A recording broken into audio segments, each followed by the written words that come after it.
네, 미국의 장례 문화 정보로 여러분 찾아뵙겠습니다. 뉴욕 뉴저지 중앙장의사의 하봉호 장의사 오늘도 도움 말씀 주시겠습니다. 인사 나누겠습니다. 안녕하십니까? 네, 안녕하십니까. 하봉입니다. 지난 시간에 우리가 이제 집에 고령의 나이를 갖고 계시는 그런 부모님이나 또 일가 친척이 있다면은 좀 미리 좀 준비하는 게 좋을 것 같다. 죽음에 대해서 좀 준비를 하는 게 좋겠다. 죽음의 문턱에서 갑자기 당황하게 되는데 아무것도 준비를 안 했다면 더욱 당황하게 되니까 말이죠. 그런 이야기를 하다가 그 영정사진 이야기하면서 이제는 연세 드신 것보다는 적어도 한 젊었을 때 60대 전후로 해서 그런 사진을 좀 이렇게 웃으면서 자연스러운 모습 칼라로 이렇게 될 수 있는 그런 사진들을 미리 준비하면 좋겠다 이야기를 해주셨어요. 네, 한 60대, 70대 괜찮은 것 같아요. 글쎄 말이에요. 네, 그리고 특별히 따로 안 찍어도 네. 이제 가족 사진 찍었을 때 또 네. 그런 어떤 이벤트에서 찍었을 때 사진을 쓰시면은 네. 좋은 것 같아요. 네. 그리고 이제 혹시 미국에서 대부분 요즘은 이제 그 자기의 주치의가 있잖아요. 예. 그러나 아직도 자기 주치의가 없는 분이 있어요. 그런 분들은 조금 더 병원이라든지 주치의를 좀 미리 고령화되신 분이라면 좀 준비하는 것도 네. 바람직하지 않겠어요? 네. 미국에서 보험회사에서는 네.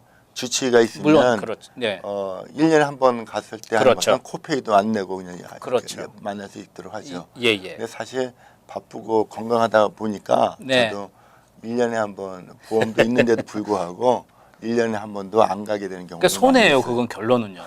예. 근데 이제 가는 게 좋고 그래 가야지 만약에 무슨 일이 있었을 때 이제 뭐 집에서 어떤 분이 많이 돌아가셨다. 네. 그럴 때는 경찰들이 이렇게 나오게 될 거예요. 네. 그래서 경찰들이 나오고 이분이 과연 돌아가셨느냐 안 돌아가셨느냐 판단을 하고 네. 돌아가셨어도 방금 돌아가셨다. 돌아가셨는데 살릴 가능성이 있어 보인다. 심폐소생술 같은 거 해서 네. 그러면 앰뷸런스로 해서 바로 병원으로 이렇게 모시고 그렇죠. 가고 예. 또는 모시고 가는데 그 만약에 이제 병원에 안 모시고 가고 집에서 돌아가셨다. 구제할 수가 없다. 그렇게 되면은 이제 가족들이 경찰들이 가족들한테 주치의가 누구냐 이렇게 물어보게 되죠. 네. 근데 그때 물어보게 되는데 주치의가 없는 경우에는 국가검지소로 연락하게 되고 그 이제 한국 사람들이 많이 있는 버긴 카운티, 파라모스에 있는 메디컬 이그제민 오피스, 네. 퀸스 카운티에는 자마키아에 있는 국가검지소 메디컬 이그제민 오피스에서 이제 사람이 나와서 네. 왜 돌아가셨는가 현장을 보고 돌아가신 위치를 보고 그런 걸 보고 판단을 하게 되죠. 네. 옷도 좀 벗기고 예.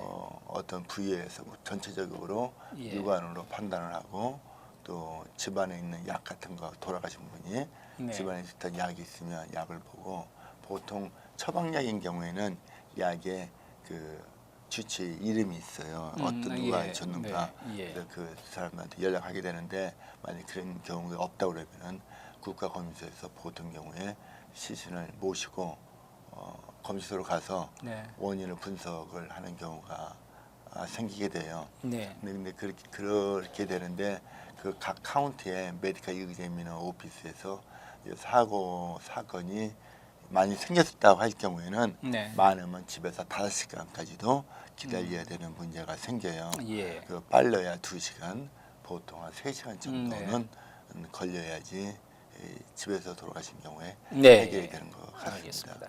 그리고 우리가 이제 연세가 드신 분 근데 대부분이 이제 가족 중에서는 이제 부모님이 되겠죠. 아무래도 그렇죠. 그런 경우에는 이제 우리가 장례 절차에 관한 것도 사전 계획이 좀 필요할 것 같아요. 예를 들어서 그 고인과 친분 관계가 있었던 사람, 물론 이제 예. 특히 우리가 미국에 살고 있기 때문에 가족도 한국에 계신 분도 있고 여러 그 나라에 또 이게 나눠져 있는 경우가 있는데 나중에 갑작스럽게 이제 장례식에 참석을 해야 되는데 전화를 해도 전화가 안 되고 무슨 이메일 주소도 모르고 아무것도 모르는 경우가 있어서 연락을 할 방법이 없는 경우가 있는데 이런 그 이메일이라든지 전화번호 이런 거 만일에 대비해서 미리 좀 다 이렇게 준비해 두는 것도 지혜로운 방법이 아닐까 싶어요. 네. 예. 네. 예를 들어서 이제 자기 그 부모님이 어떤 네. 소속돼 있던 단체라든가 네. 이렇게 친한 친구들 그렇죠. 그 리스트를 예. 알아가지고 그러니까요. 또는 교회라든가 음. 뭐 그런 것을 통해서 이제 연락들을 하게 되고 그렇죠. 그리고 이 기회에 이제 장례식 있을 때 가족들끼리 네. 다 이게 흩어져 있는 가족들을 그러니까요. 모을 수 있는 네. 좋은 것 같아요. 그래서 네. 가족들이 다시 한번 만나서 네. 서로 자기네들의 그 정을 나누고 네. 그 단결을 과시할 수 있는 네. 기회가 아닌가 생각합니다. 그래서 사전에 이제 부모님, 어머님이나 아버님에게 나중에 꼭 그 아버님, 어머님 이제 돌아가시게 되면 좀 왔으면 싶어하는 분들이 누구냐도 미리 알아두면 예. 그래서 그거 리스트 작성해서 전화번호 정도는 마련해놓고 그렇죠. 요즘은 꼭 전화 안 해도 무슨 뭐 카톡이라든지 뭐 문자 메시지 아니면은 이메일 같은 걸 알아놓으면 예. 많이들 연락을 할 수 있고 연세가 드셔서 이메일이 잘 안 된다면 가족들이 또 있을 거 아닙니까? 예. 그 가족들의 이메일이라도 좀 알아서 좀 보낼 수 있는 쪽으로 만들어주고 그 다음에 가족하고도 연결이 안 되는 경우도 있더라고요. 보니까. 그렇죠. 가족들끼리 연결 안 되는 많이 네. 있고요. 예. 근데 장례식을 할 때 제일 답답한 것은 네.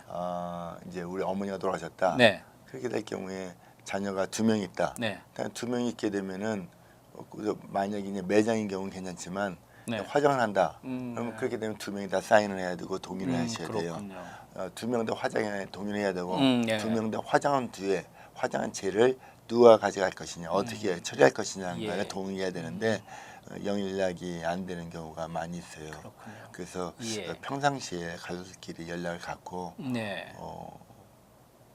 연락한다는 거는 관심이고 그렇죠. 가족들끼리 예. 관심을 가지고 네. 서로 우애를 했으면 참 좋을 것 같습니다. 예를 들어서 어머니께서 돌아가시게 되면 어머님 우리 이제 자녀들뿐만이 아니라 예. 어머님의 식구들이 있을 거 아닙니까? 뭐 더 간다면은 이모부도 있을 그렇죠. 것이고 예, 또 거기에 연관된 여러 그 예전에는 또 가족 보통 막 대가족이 많았기 때문에 요즘은 뭐 2-3명이지만 예는 8명, 어머니 10명까지 되니까 그런 분들은 최소한 리스트는 갖고 있어야 될 것 같다 생각이 들어요. 네, 맞습니다. 네.